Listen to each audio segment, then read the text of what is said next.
Est-ce que ça va chez vous, les abonnés de Bibi Chambombo officiel? Est-ce que ça va chez vous? De mon côté, ça va par la grâce de Dieu. Hein, bah, le photo, ça a toujours la bonne humeur. Moi, de mon côté, ça va. Donc, tout va bien par la grâce de Dieu. Ata et Simbito et Simbité, donc chez moi, tout va bien. J'espère que Simba, nous tous, nous avons des problèmes, mais Hermototi a un problème à côté. Espérons toujours que ata et simbi lobité les simbi lobité les lotés lobby et kosimba par la grâce de Dieu. Bienvenue sur ma chaîne. Si vous êtes là pour la première fois, n'hésitez pas surtout de vous abonner, partager, aimer et sans oublier la cloche de notification. Une fois que je vais poster une vidéo, vous aurez un message, je peux dire. Alors, merci beaucoup. Installez-vous déjà dans le mood de l'émission. Prenez quelque chose à boire, quelque chose à grignoter juste à côté. Sur l'émission, il faut toujours avoir quelque chose à boire à côté parce que ça fait du bien quand tu es là à la maison en train de suivre. Au chez moi, vers à junayo, ceux qui vous en a winter, vous en a hiver, au chez moi, il y a hot chocolate, moi, coffee nayo, moi, il y a hein, donc je sais pas milkshake nayo to chez moi I don't know what, ça fait du bien. Alors télévision et radio T, je vous ai amené des images. Comment est-ce que je me poumon pour vous amener des informations. De votre côté, ce que vous devrez faire, c'est de partager mes émissions. S'il vous plaît, je vous en supplie. I beg you, mes amours. Nazo supplier bino, beau aimer, beau partager. Il ne faut pas que l'on émission sans pour autant au liker. Hein? Zala gentil, au perdre et l'autre côté. Liker la vidéo. Et ça, on peut m'bon et mon quantité. Non, si on bon liker, partager, tika commentaire gentil. C'est une façon de m'encourager. Hein? C'est une façon de me motiver pour vous amener encore plus d'informations. OK? Alors, télévision et radio T, je vous propose ces images que vous voyez. Mambouizali, Marambouizali. Donc, qui, les jours derniers, je vous ai amené des images que Kabila, Nagoma, comme Nagoma, patati, patata, patata. Or, Kabila, a koma ki na Nagoma te. En tout cas, il y a un membre de PPRD, Aro Lobela Bissou. Je vais mettre les images. Cette image tout à l'heure, vous allez suivre. Et, très très banal dans le gouvernement, il y a des vidéos. Et il y a des vidéos dans cette émission. Il y a tellement de vidéos, Bandeko. Il y a d'autres que je ne vais pas annoncer au début de l'émission.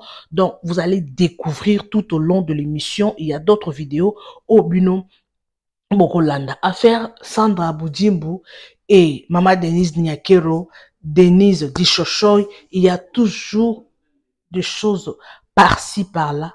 Il y a toujours de makambo oeza kobima bandeko. Ah non, loba mingi te s'il vous plaît parce que makambo yo est commis somo nani nde très très bandeko. Non kamote ma passi.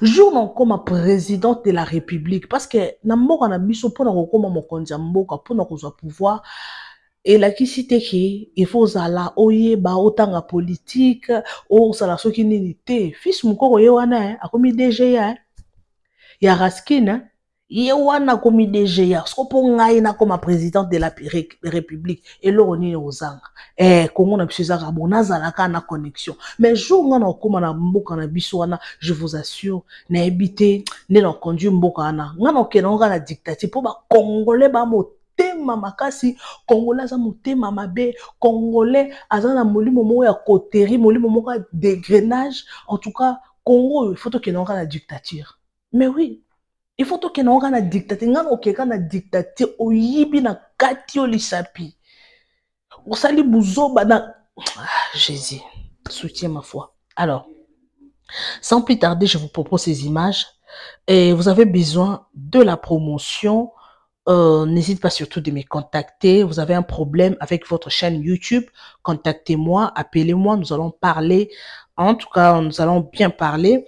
Et vous avez besoin vous avez un problème avec votre YouTube, vous avez un copyright strike, en tout cas tous les problèmes qui concernent le YouTube, contactez-nous, ok? Merci beaucoup les amoureux de Bibiche Mbombo officiel. Installez-vous déjà parce que nous allons décoller avec notre émission. Alors, je commence avec quelle vidéo? Parce qu'il y en a beaucoup ici. Alors, suivons d'abord la première vidéo et on se retrouve tout juste après. C'est parti. Bango de basolo kanini, bango kanini, engagé de quoi? De négociation.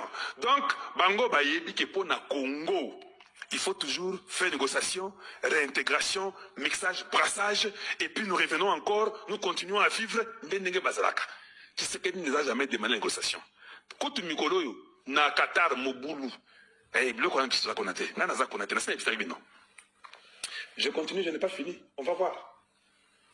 Par les participants, les lots nazo panza, tout le monde les lots. Voilà. Les participants, je vais les citer tous. Bertrand Bissimois a participé. Christophe Nanga sur Vision Conférence a été là-bas. Tomata. Jean-Jacques Mamba était là-bas. Conférence. Boamunda Ntumba Franck, le directeur de la maison militaire du chef de l'État, était là-bas sur vidéoconférence. Yobouetoulo Nanga Corneille, son frère qui était gouverneur, était là-bas dans la conférence là-bas. Comment il faut faire tomber Goma? Pourquoi tout le monde a Mindouki? Mindouki Zate, on ne voit rien, on achète des armes de moins chères. Et tout ça, on savait déjà que c'était le plan qui était préparé. Alors on les a fait toucher, parce que les accusations et ce qui était là étaient graves.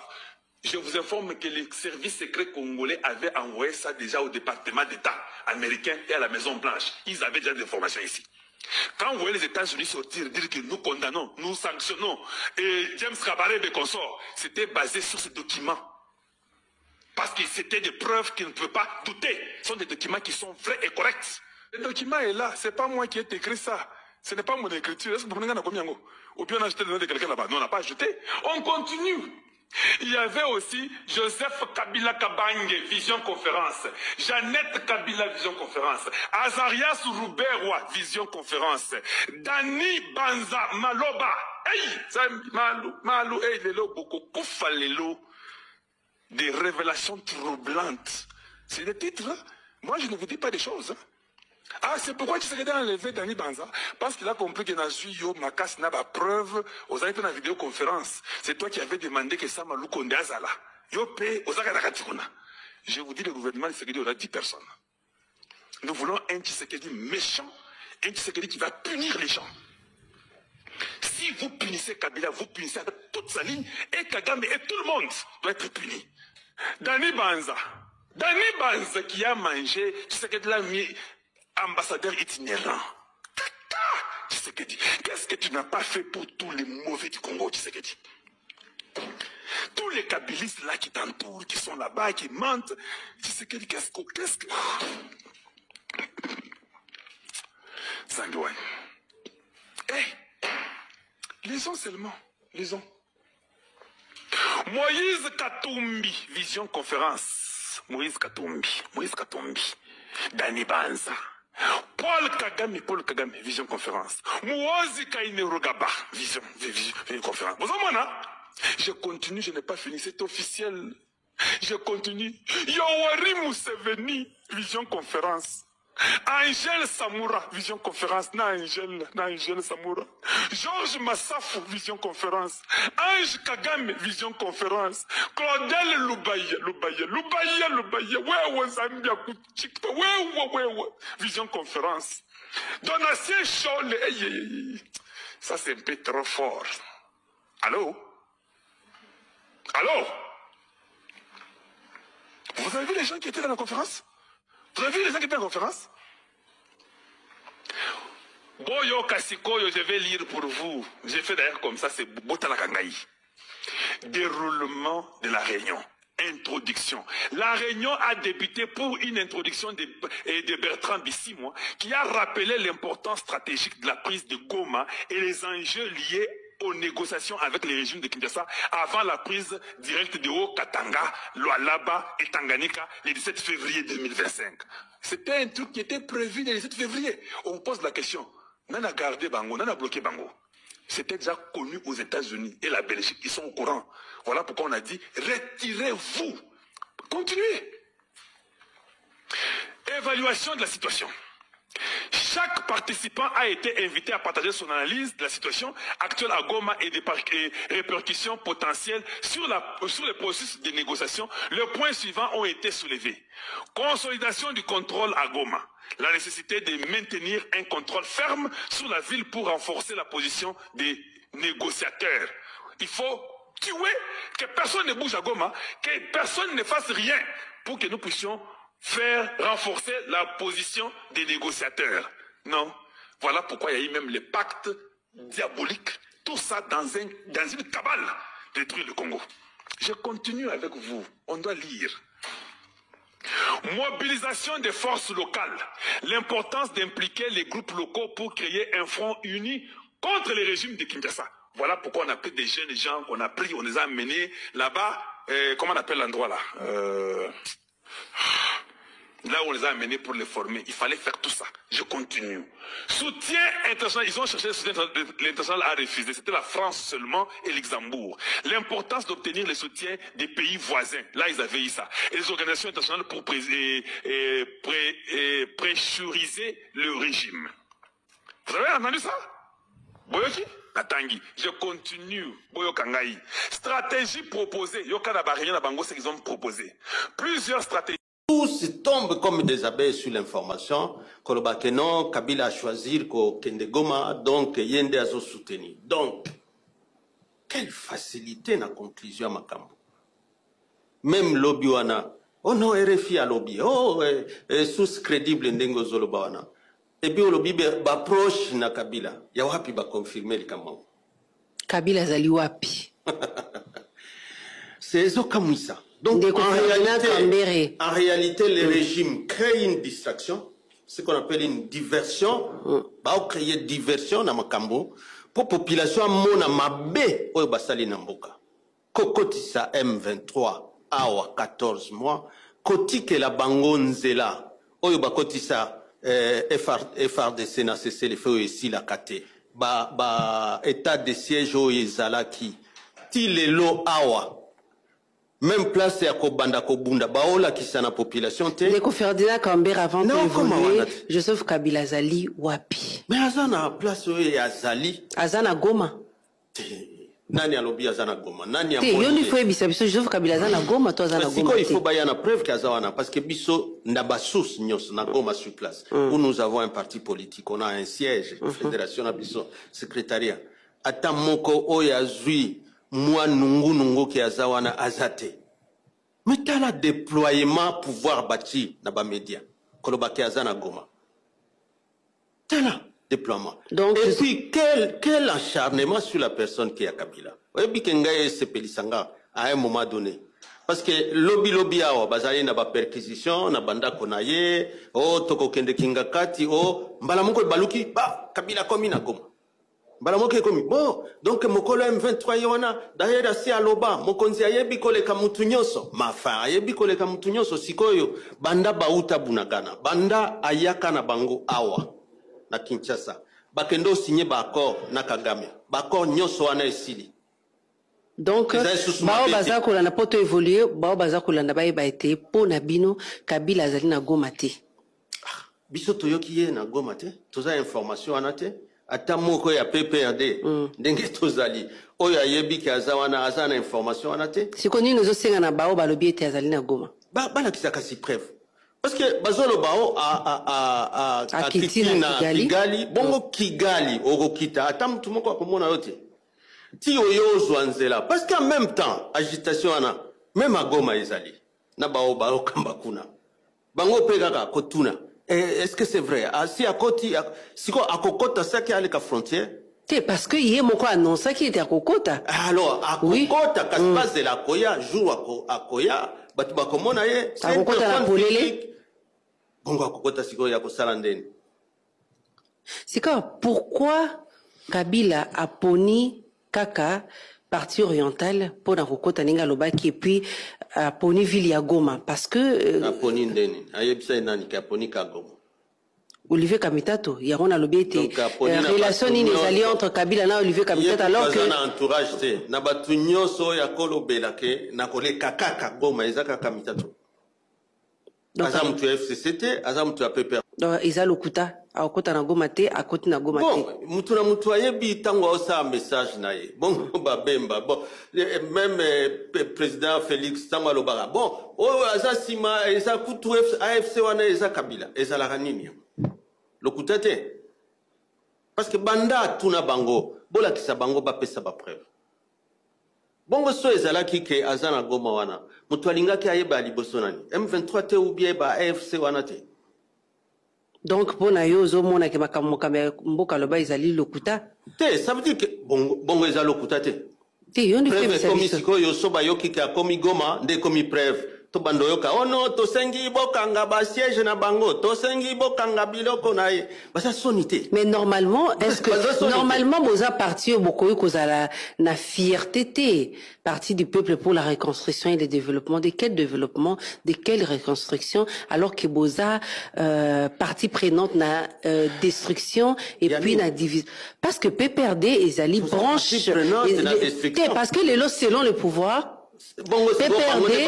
PPRD ezali branche politique il y a M23 AFC parce que Mokambila bina zina kati baza sonité ko lobandingi wana baza na sonité ni bangonde bazo kamba bangonde baza na sonité yo yena 14 mois nani wana soki nini wana M23 ofandisi bangwa otambisi bango na ba camp militaire tibo signé ba accord na ba Rwanda wana Bakor ya ba binere ya bakor ya nini awa bauti okutana na Doha ezala ki peut perdre oyoka kite ke bakenda na Doha d'abord po ba solola na Kagame 2 po ba solola na M23 siko wana ekomi likambo peut perdre mutu azoboma mboka nani eza bango te parce que yo kotika mboka armée na yo ebundaka te oyena ba formule magique na yo ke wazalendo batu ba omona ndenge bazokoma na Goma wana et puis ndenge bazokufa donc allié place que armée bunda ndenge bundaka oyo armée atikaki ezobunda mais bakangi kangi ba généraux awa na ba prison ba mususu bakufi siko ekomi bazalendo bakolibere et puis ba profiter tango ka mokonzi mboka kala lobby mboka ekoti crise tokofanda kimia te tant que tomona population ezo souffrir et puis gouvernement ça ola kisata formule mon côté à kosilisa siko contribution nino Kabila ala kakibiso akosala yango pona kosilisa crise contribution na ezali nini kosola nanga ko jouer médiation entre nanga na Tshisekedi ou bien contribution na ezali ya ko enfoncer le sumboka na kati ya insécurité ko enfoncer ndeni batu ba enfoncer dans des gouvernements na biso et ce gouvernement koki ko tika ete moko ko ya na likambo bah c'est alors que pouvoir ils allaient menacer mais comportement ils ont menacé ndeni baza menacé te comportement na bango parce que muntu amema bango bakendo signer na baye ya Cézanane ti bakendo signer faire des routes que place M23 au bakotisa ezali bakobunda te banda jour wana ils ne font que reculer. Bonjour peuple congolais. Eloko neloko ezalaka na ngonga na yango na répétaki yango depuis hier na vandi boye lobino na sisi dossier ya Bouledok wana batindela nga te waza lokola Beethoven na moni kaka boye bolole limbele ya odombo ya Bijou Metas na Paris afandi ya kosala nga vidéo comme quoi babengisi yake Kinshasa bafuta mbongo po yende ya kosilisa nga carrière ya vie. Bon, passons aux choses sérieuses. Na bofa na bibonga a bonté parce que so bofa na bon vos amis là ikolekanga. Bocha bibonga koto ya coin chilomba fanda. O elandi na sala appel na Fanny Tshisekedi, cite-toi. Troisième ebonga David Mangaya, cite. Quatrième ebonga Christian Tshisekedi mutasuka ye fanda. Koto yo siko violeur a fanda. Ban elandi. Allez, bama 18e dan, première dame de ya Paka Juma. fana ba ya sima wana na bongo akuna kuna copine na yo ya limbele na o Sylvie pembeni ya madame bile mbale côté moko maman Marti pe de tous mes respects mais yé pe faza moi pembeni wana po to kata makambo Kongo biso to traiter makambo en famille biso to comment déjà libota faut to panza makambo ensemble to ibanenga ko résoudre. Pourquoi na makambo nazo pexania kero tout le temps tika kozoka ba internet ba ka kofinga batu tika faut ko assumer makambo yo bandaki mais ozo continuer dans les mêmes bêtises n'habite conseiller mobile no est-ce que yo yeba ko za première dame mon pebou hein pourquoi mon bébé si identité na valeur ya grade ya institution oh ya première dame c'est regrettable. Ma Denise Fanny Tshisekedi viol nae bo senta bo bisenga na Sylvie bino bozo ofinga kanga sandala na tata na bu Fanny Tshisekedi ala pena mamba famille na binota na réserver combo pour na boyeba poursuite judiciaire mais maman Denise na Sylvie bino boyeba bisenga na capture d'écran na message na capture d'écran Sylvie tant na publié qui makambo viol la Fanny tant oyaki na mo boyebisa ki ngani Fanny a respecter yote ni akeo oka mwakande Fanny alingaka bana na yo mais yo moko Fanny alingaka yo te badir na yo te ha siko ma Denise yo zoya na makambo na ozo pesa biso ma litière après obaluki lisusu oke kuna ko sala ondire yo grande dame yo bazo ko selo makambo yo lingomi pia ba valeur eza yo te mama assuma kama makambo yo zo banda. Bon, Sylvie Tshisekedi, makamba Patrick, il y a David Mangaya na Fanny. Nenge Fanny a sala kindumba na libala, tata na ya zo telemela ye chaque fois pour nango, David Mangaya mubali ya kizengi ya zoba e utaki wapi. Pas binote. Ma Denise toloba. Bon, ma Denise makamba Christian Tshisekedi aza préféré protéger à maman na yena ya kina binote. Christian Tshisekedi ndenga za wana anvuka kana mubali na yo moko. Wana ba dire na yo. Pour maman, la bango mon araye tata mukolo wana dirait bébé. C'est pas toi qui avais dit? Bon. Ma Denise, ba matière eza ebele na ba preuve. Oh yo muku bana ko yana ngo. Tangu ngana ke ko publier Fanny Tshisekedi a escroquer ba tumbongo na Lubumbashi. Nani encourager kinga message ezali o komengo lobi mwana mabe Sylvie. O komi lobi mwana mabe. Moi, na wana ndenga combataka maman. Eza message capture l'écran au boaki. Quand vous venez jouer avec le feu, bah le c'est lui qui veut la guerre. Au moins de bolobi que vous bois que la maladie, bon monde makamongo comme na mulili bufo bo manga, bino boza banzambe te. Boza banzambe te boa ba être humain.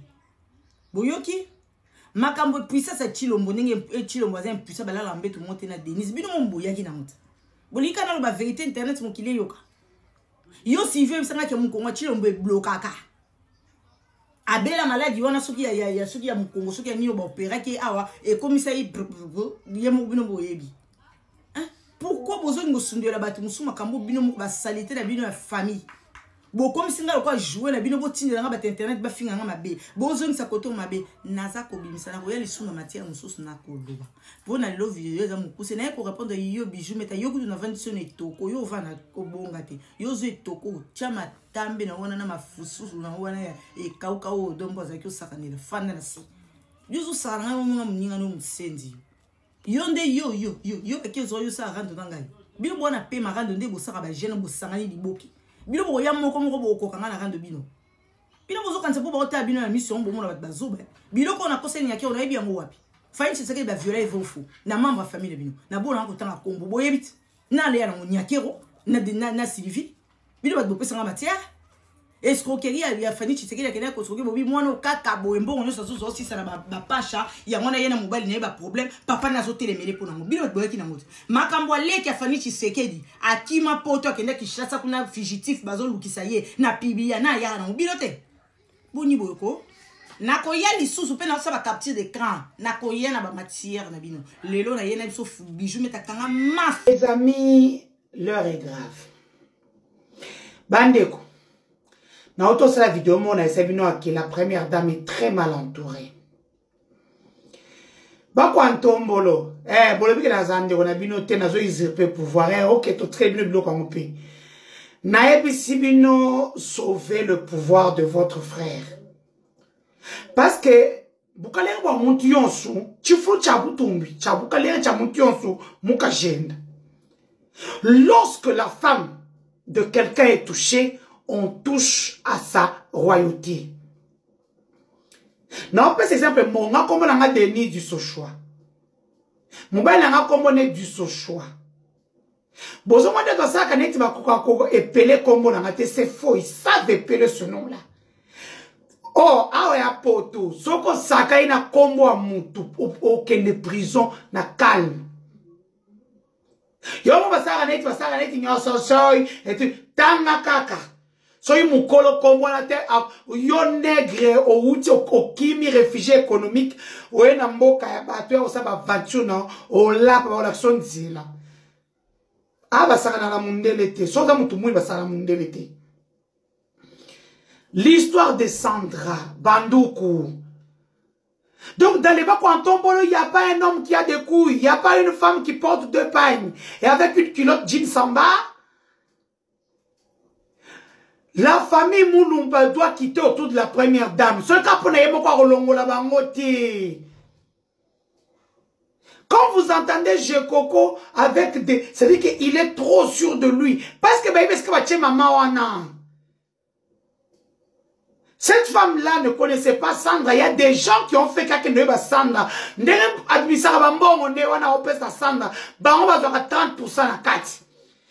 ont 30%. Naoki Ojomo ko salinga malili. Zadio Mulumba aosona mutu akende o violer mwana mwasi wana. Non mais bosa bandoki. Bosa bandoki. Donc biloko ozanda yebsenga lo nebo sala na Brazzaville na moni Sylvie Mulumba zo komape faut pas pini eta longi mape Sylvie Mulumba. Taba tu ba fa na poto ki shekula classe o ebité. Yo ta tout ndo ke de classe no bozo ta ki shekula kindumbe pai drogue pai nyonso pai ba concert e pai. Bilo ko miselo na concert ya bata ya JB piano. Na concert ata ya wera so bo mi sa te longi na concert ta vidéo mo kwa kala. Je vous mets au défi. Peut-être na juillet, oui, na ke vacances, ne vous trouvez, na poto tout va que na vacances. Mais na poto, est-ce que vous avez tangi classe, pose à 2 chemins. Et préférable que nous, ça, c'est là qui chécoule, tous ceux qui vont avec. Et nous qui avons pris le chemin de l'école, de l'université, pour nourrir nos esprits. Non. Les audios que j'ai entendus chez Sandra, payez des gens pour l'insulter, vous ne faites rien. Parce qu'elle n'est personne. Vous avez une institution. Capiche? Vous avez des institutions à gérer. Les audios que Sandra a, j'ai entendu ça hier. Moi-même, j'ai peur. Moi-même, j'ai peur. Et dire que c'est vous-même qui envoyez à Sandra des choses contre la République, même contre le président. Bandoukou. Et mais pas maman Congo, une partie déjà. Allez dans l'air. Moi, je ne peux pas mettre ça ici parce que moi, j'ai peur. Au lieu à côté de Batouba, finga moi si wana. Maman wana bana ceux qui 3 ou 4. Arrêtez ce chemin-là.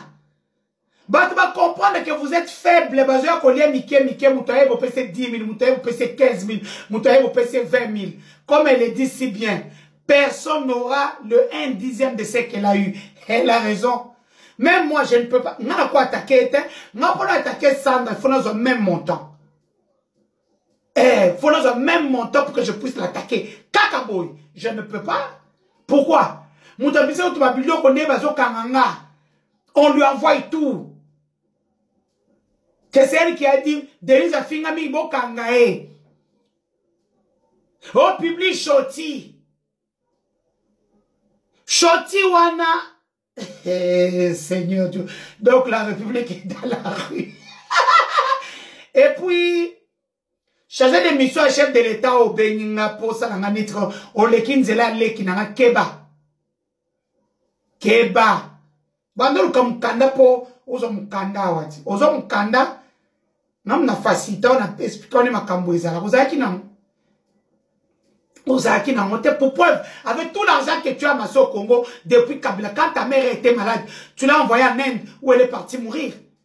Tu n'as pas eu l'argent pour que ta maman puisse... Tu n'as pas eu le visa pour que ta maman puisse venir prendre des soins ici. Donc, si la main. Et puis tu dis non, elle me cite, elle me charge parce que j'avais l'office de l'aider. Toi, tu n'aides personne. Vous n'aidez que les femmes que vous couchez avec. Ce qu'on l'a lingate, nous connaissons tous. Vous pensez que nous avons comme député, ministre, DGT. Yaya Borozwa peut-être pouvoir aussi la Borozwa ti. Elle n'a préféré pas ça va pacha. Elle va profiter de la chirurgie. Oui, je m'assume. Mais vous, mon corps, vous ne l'aurez jamais. Elle prenait tous les corps des femmes. Bon, maintenant, vous avez pris tous les corps des femmes, c'est ce corps que vous voulez. C'est celui-ci que vous voulez. 60 ans. Elle est sainte debout, partout refait. Vous voulez voir le mystère? Non, vous n'aurez pas cette chance-là. Tu dis quoi? Papa, vous ne verrez rien. Il y a les oïnes de la bino. Bon, missing agent double que je n'ai. Les phrases double, c'est vous. Kabé est-ce qu'il bino cause à la gérant na kaya fachi. Bon, trahir rien. Aujourd'hui, vous avez peur. C'est vous maintenant qui amusez le président en erreur. Tiens, vous comprenez, vous avez pour nous tenir na zuini. Pardon, Badi. Na zori na poto, na ba pota na partager les bino makambo na prévoya ki na ba bazendo ba uti ko sala sika siko na poko na kati ya Nyangezi na kozonga po na kosala bino le point également. Alors, quelle est la nouvelle pour laquelle nous sommes là? Ndenge bozomo en titre, Joseph Kabila va désormais habiter Goma. Après un séjour à Kigali, depuis le début de cette semaine qui va s'achever, nous sommes vendredi, Joseph Kabila vient d'arriver à Goma, Sikasiko, na pokwa oyo, wana batnaye ba communication, nde bazali ko confirmer yango, na pokwa oyo. Selon ba média oyo ba communicaka po na Joseph Kabila, bazo kolobake depuis plus d'un mois, azo fanda kati ya Goma, pe kati ya Rwanda, kati ya Kigali. Alors, il est prévu même qu'il y ait la communication na Swahili, na français, pe na lingala interprété, boyebi que lingala na yezala kate pour azar rwandais. Mais, il est prévu qu'il y a sa communication, 4 langues nationales, ajouter français, Mikolo Mizali Koya pour s'adresser na ba Congolais. A kosala yango à partir ya Kigali. Mais à l'heure où nous parlons, il vient d'officialiser ou alobaki retourne en Ngai et na partie orientale. Kamitatu, ou azali porte-parole na bango, asi annonsaki qui retour wane kosala ma par Goma.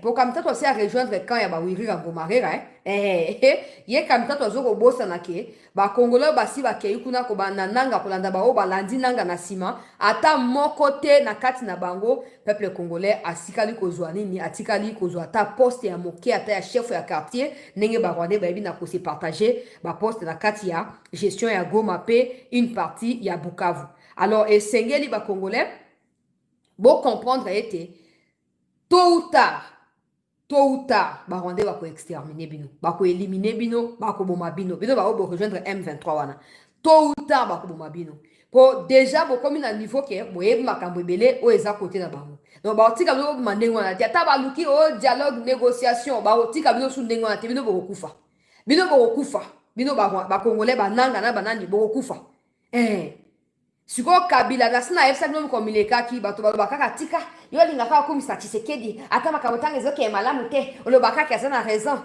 mokoni okobaka kaza na tort ta onyo na lobaka na tort a boya kate suna biki na raison de boye Tshisekedi asi alobaki mutu ya AFC wana ezali Kabila Managira asi alobaki incompétent baluba vraiment bosoka pouvoir te botika pouvoir na bato bakokoka bamusuku bazanga tina nanga koma Kishasa wa tozila na Kishasa kasi Kishasa ngo yango wana Kabila yemoko mokolo masolo ya M23 asaka nini akota kate akoti soko moni ndoki atindi basinzili na ye bundi oh esprit ya maladie, esprit ya pauvreté, ya stérilité, ya blocage omoni ke ye moko mokolo masolo ye yeba ke basinzili na ye nyonso peuple congolais bakufi échoué na mission ya tindelaki bango et azali na choix te ya koya komi pointer esika wana ye moko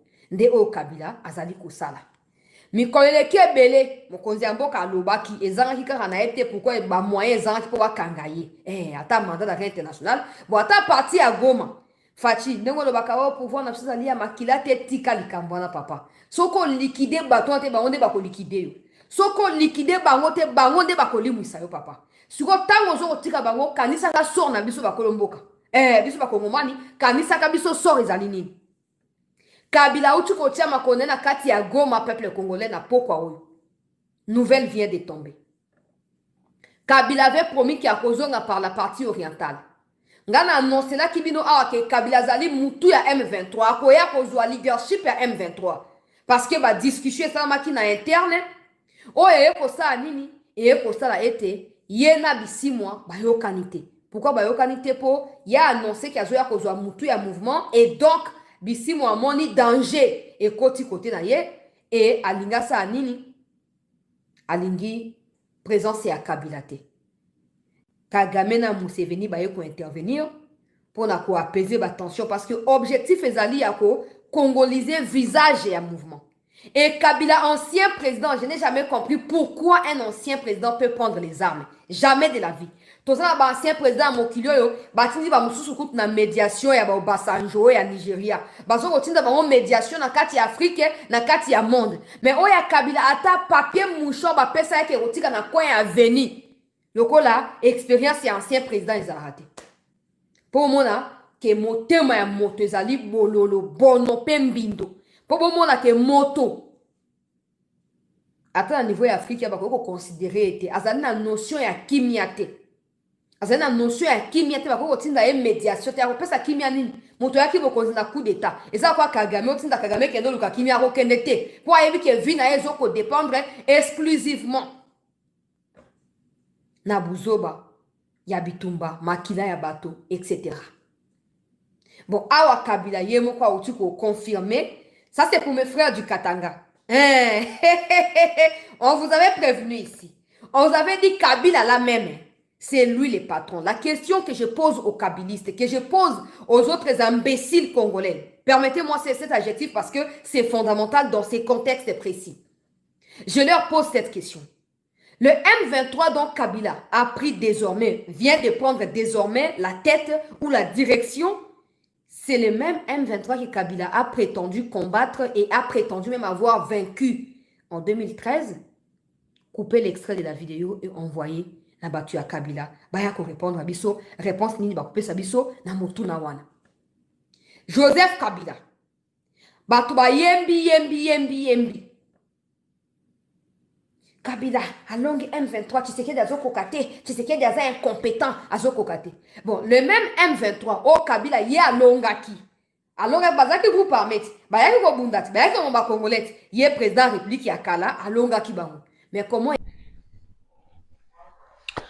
Et voilà, merci beaucoup. Les amoureux de Bibi Chomomo officiel, nous sommes pratiquement à la fin. Naebi que Bolandi, Nganabino Tolandi together.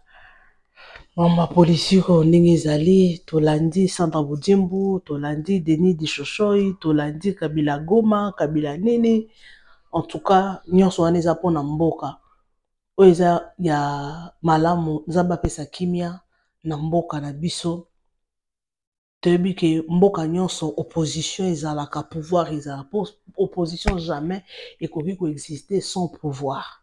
Pouvoir peut jamais ekoki coexister sans opposition. Donc, opposition ezala, pouvoir pe ezala. Alors, bakonza mboka, biso to ba petit peuple. Ce qui tozo ya rapona souci en mboka boy, eza pour mboka ebonga na ba façon nyonso. Parce que tozo mona, moi ben justice eza na makambu ebele. Donc, Congo na biso eza Congo moko, il faut réinstaller yango. Et ça Congo il faut ba formater yango. Mboka il faut ba formater ba effacer blo so ba formater yango. Parce que il y a beaucoup de cas. Yango ya mo konza mboka ya moko akobela liboma. Akobela liboma parce qu'il y a des choses bandeko tout autour na ye baza ba traître baza ebele. Je n'ai pas dit tout le monde baza ba traître pardon. Il y a des traîtres tout autour de notre président de la République. Oui, aujourd'hui, on peut condamner à Saliboye, Onyoso Tshisekedi, à Saliboye, mais il faut voyer Bape bateau Bazali. Tola nanana audio moko ya Maman Denise. Aloba, basololi makambo na réunion. Mais après quelques temps, Maman et Bimi Libamda est comme une partie adverse. Cela veut dire qu'il y a des traîtres. Ils travaillent avec des traîtres. Sur ce que vous travaillez dans les traîtres, projet Bozan Nango ya Kosala, et l'autre Bozan Nango ya Kosala, projet ou quelque chose au Bozan Nango ya Kosala, et qu'on réussir ndenge nini. Et qu'on réussir ndenge nini. Bandeko. Zamba lola sunga Congo na biso franchement. Zamba lola asunga Congo. Congo oyo nzamba ko sunga to beta histoire mususu mais ba pasteur bocha Congo na maboko nzambe parce que Congo il y a des cas chaque jour tola muka il y a des cas. Na moni ba policier mo ba vidéo mo ba na otela bino ata lobby na émission en lobby. Na moni vidéo mo boy ba roulage bakangi bato. Ba roulage ne bakangi bato. Zamba likolo asunga Congo na biso. Je vous dis, il y a beaucoup de cas. Chaque jour tozo la muka ba nouveau cas. Ezo baksamara na mboka na biso bandeko. Congo un jour tobeta li solo. Mais bato oyo baza tout autour ya président ya république, bato baza na gouvernement. C'est pas yamba lo baka li sapi moko e sokola elongi te. Li sapi moko jamais ko sokola elongi. Soki tout autour na ye bato ba malamu. Marmio se rozala malamu. Il y a un adage qui dit dis-moi qui tu fréquentes, je te dirai qui tu es. Et ça bon. Soki ozo fréquenter bato mabe, yo po rozala mabe. Soki ozo fréquenter bato bazanga tina, okozala po zanga tina. Alors, soki mbuma mabe eza na kati ya mbuma malamu et quoi affecter bambuma sur ça pembeni wana. S'il vous plaît bato boza pembeni na président bo aider. Parce que soki to mona lelo fils mukoko, lelo DGA. Oui, il y a des gens qui m'ont écrit dans des commentaires. Te maman bibi, nengeza boy abundi na UDPS. Oui, tout le monde a ba audio, tout le monde a ba vidéo. Comment est-ce qu'abundi il s'est battu ba vidéo. Mais c'est quoi le ba récompenser. C'est quoi pouvoir cause ya récompense. Et cause ya récompense. Ce que tu as bon évité hein pour mutumosusu moi je ne condamne pas ôter naza contre non naza contre té ce qui que fils mukoko malgré français na yazolo ba bien té le benaye eza bien té si ana compétence ya ko travailler ya ko pesa le meilleur de lui-même ya ko pesa oyo bazozela na poste wana. S'il est capable malgré français na ye nde bat besoin insister français ce que eza nango asa capable. Il n'y a pas de problème. Parce que au Congo, on a biso tout le monde a sauté au français qui tourne dans non. Il y a beaucoup de gens en cravate. Il y a beaucoup de gens politiques. Oh, il y a le français ti nali fobo. Mais peut-être au monde on peut sa biso, on peut sa peuple autosolingate. Biso nous n'avons pas besoin de français. Toi on a pensé à réalisation. Et ça il parle trop mais il ne fait rien. Moto mosusu net ba mécanicien obete mécanicien li soit ya français ba technicien obete la banque technicien ko ngole loko salia bongisa ana pour ça français te ana pour ça pratique théorie. Mais si fils mukoko aza na musala na maboko oui on peut se tromper, il peut dire que français azo le betengama mais il travaille. Mais il faut savoir il y a d'autres postes ça travail intellectuel. Ezo senga mayela mutu esala. Eza pe musala mususu esenga eza yango misala maboko mais ata misala maboko ça demande aussi la sagesse et l'intelligence pour na kosala. Alors, bino mo bolandi, ba traître baza ebele, c'est normal. La politique, mutu na mutu atala ki intérêt na ye. Chacun azota la poche na ye. Mutu na mutu atala intérêt na ye ke ngai nde nazabo ifo na lia. Ngai nde nazabo ifo na bonga. Si on se na koti na pouvoir, oui, na personne na koti na pouvoir, oui, moi je vais me battre. Hein. Na peine rozwa na tondisi poche. Au Congo c'est comme ça. Pour Congo il faut pas formenter yango. Congo il faut pas formenter yango, ba effacer vraiment etikali vide les babandi susuko, ba bien on ko réinitialiser ce qui biloko nini wana.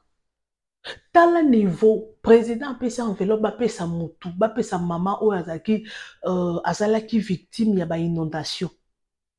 Président pesa enveloppe abi bo accompagner maman o. Bo mema iti na porte bo tike pa na ye, ba zui enveloppe ba tche na poche. Maman leli, maman mona bi vi na ye abi ba ndokeli bota ba telemeli. Ba wana trebite ba saki ba na ba tche yango na poche ba bi ata ba kombo na bango te. Ba lobi zela le jour kokuta na président au Sengai. Malheureusement atika lokuta na présidente. Akuta na présidente. Maman lela na mona kwa mboka. Oh, ça fait mal. Franchement, ça fait mal. Nous sommes pas songa Congo na biso. Biso to ba patriote. Musala na biso eza ko bunda pona mboka kolobela. Musala na biso to sala kolobela pona mboka.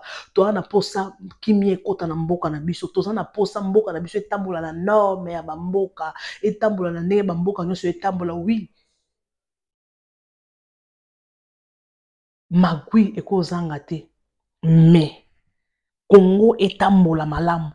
Nalandi vidéo mo na TikTok, ba roulage bazo bunda, roulage moko mutu mususu abeti, roulage akoya azo telema okokate. Tout ça je me suis dit, c'est pour l'argent.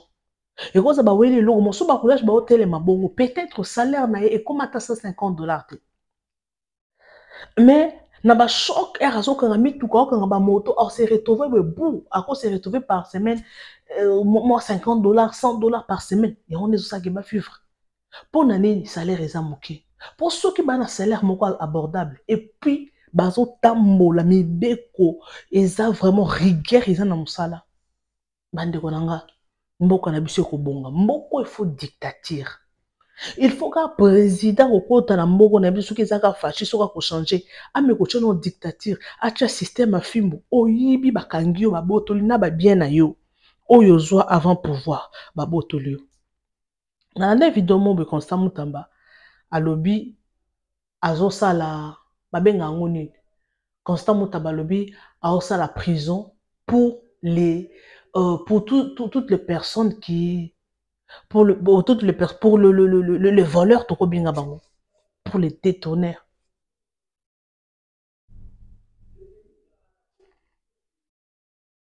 Et voilà les amoureux de Bibi Shumbobo officiel.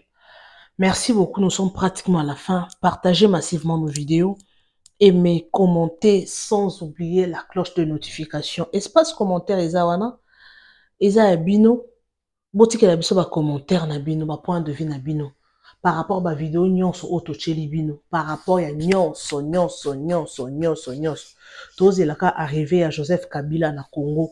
Ce qui a koya kosala nini.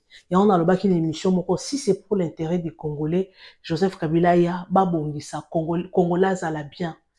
Pour la Congo na biso za na pouvoir tondisa na no poche na yo, changer vie na yo, ya bato baza tout autour na bino, ya ba na venir na bino, ya ba famille élargie, ya ba manche longue na poignée na bouton. Congo c'est comme ça. Mais souci à peuple exaté. S'il vous plaît, ba konza mboka na biso nga nazala ngai juste au milieu du village bosala mosala na bino bien Congolais pe asepela mboka pe échanger Congolais changer pe mentalité. Merci beaucoup en tout cas. Restez toujours branchés sur votre chaîne Bibi Shumbobo officiel. Vous avez besoin de tout ça, la promotion et ma business na yo. N'hésitez pas surtout de nous contacter. Numéro ezana bobenga biso pour travailler bien. Vous avez un problème la chaîne na YouTube. En tout cas, contactez biso. Torosi la nanayo toro salisayo, toro sungayo. Alors, merci beaucoup. Quant à moi, je vous retrouve next time avec un nouveau numéro de votre émission 100% News et analyse qui est présentée par moi, votre humble servante Bibi Chimbobo Plasma Omega. Merci beaucoup. Restez toujours branchés. Bisous et à la prochaine.